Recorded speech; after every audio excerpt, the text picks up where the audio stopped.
Ruth? And Ruth, where are you from? The UK. Do you know where the UK is? United Kingdom? So I live in a town called, well, a city which is 4 hours from London. 4 hours from London.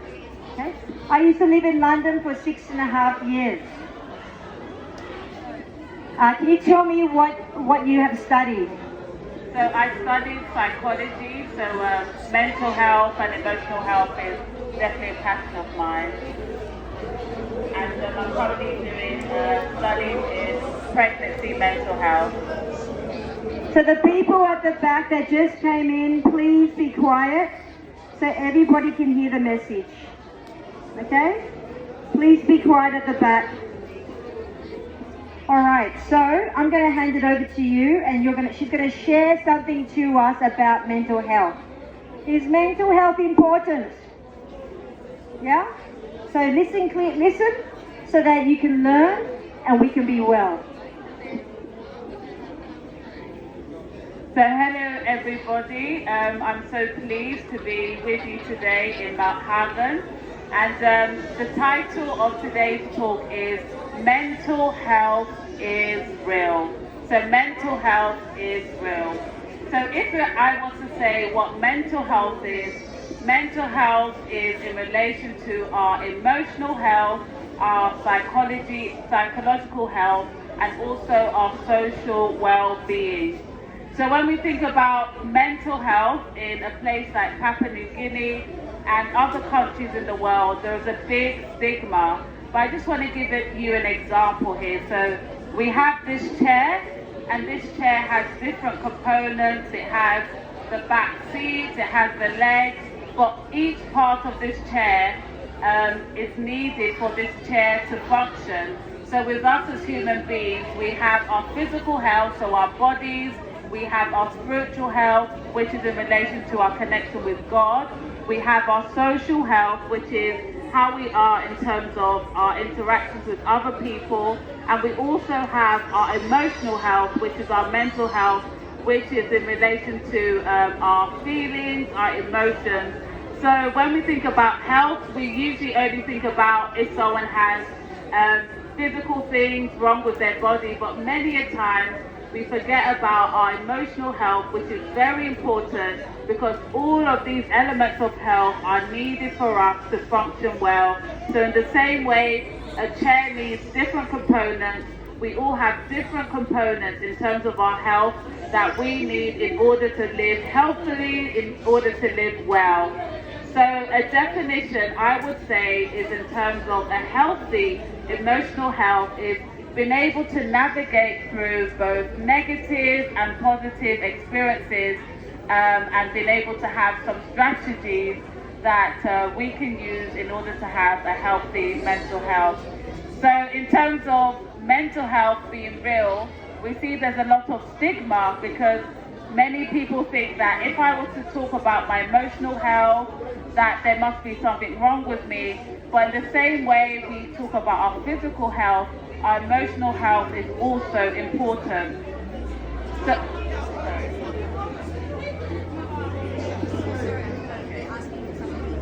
all right, can I just see a show of hands if you're wanting to see fatigue? Mental health is real, and in Papua New Guinea as well as other countries there is a big stigma. But in order for us to reduce this stigma, we can talk about mental health with our families, with our friends, making people aware that as well as physical health is very important, emotional health and mental health is also very important.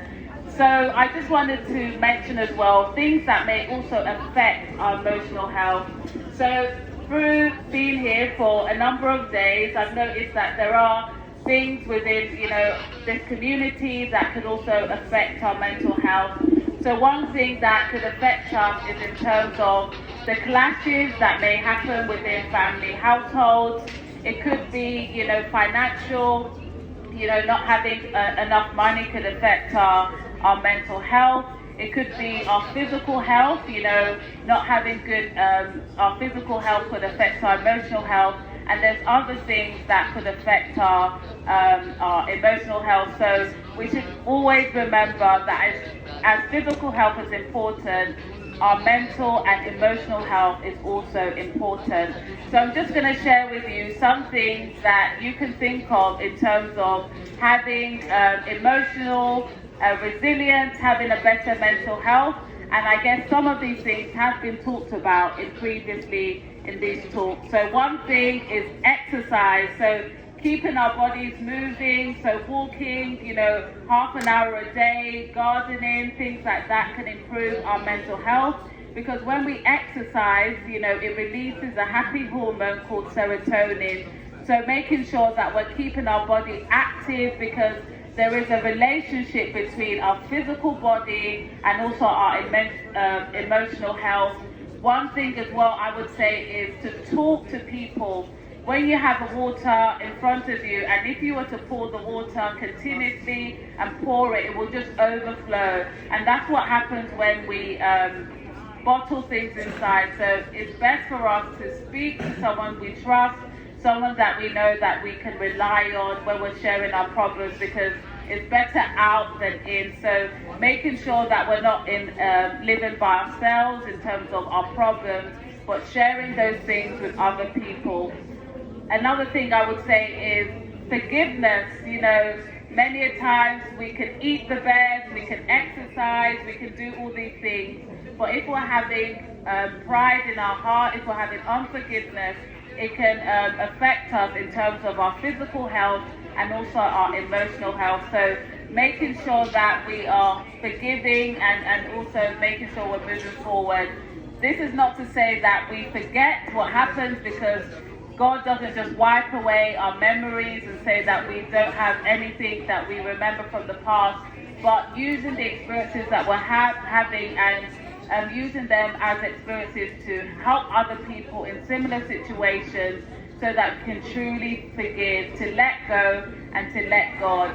Another thing I would say is having our relationship with God. So Jesus came to this world, he was our father, he was our friend, and he has gone through everything that we've been through today in this world. So we can tell everything to Jesus. We may not have people who understand, but we always have a friend in Jesus. So making sure we're always connected to the heavenly source above. And also as well, there's been talks about diet and eating healthily, because as I said before, how our physical body is, what we put inside our body, can affect our emotional health and also our mental health. So making sure that we're spending time to eat healthy foods, taking away unprocessed food, drinking water, because when our body is right, our mind is right, because our stomachs are connected to our mind.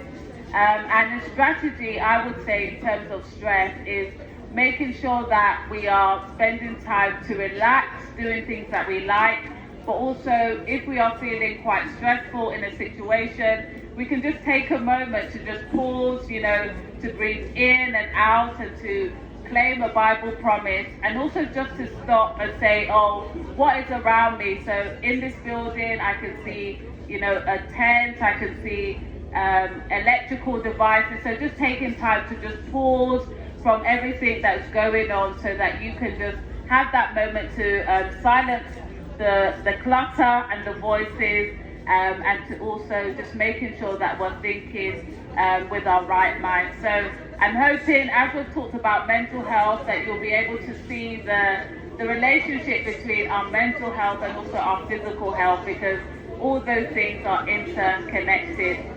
So to end this talk, I thought it would be nice to teach you a song, and it's called A Merry Heart. So I will sing the first line, and if you can repeat it, that will be good. And it's based on a poem. So it goes, a merry heart, doeth good like a medicine. So repeat. Did you catch it? A merry heart. Louder. A merry heart. Doeth good like medicine.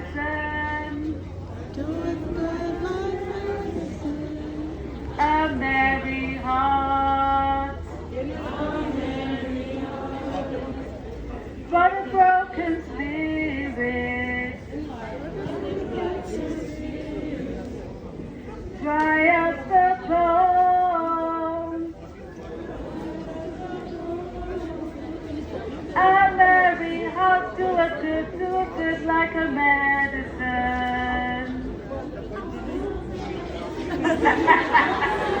It was too much. But yes, that song is an encouragement because through the Bible we see that a merry heart, which is a good emotional health, does good like medicine, but a broken spirit dries the bones. So it's very important for us to have a good mental health. And yeah, thank you for learning that song. And I hope you can sing that song when you are feeling stressed to remind you that a merry heart is good like medicine, but a broken spirit dries the bones. God bless.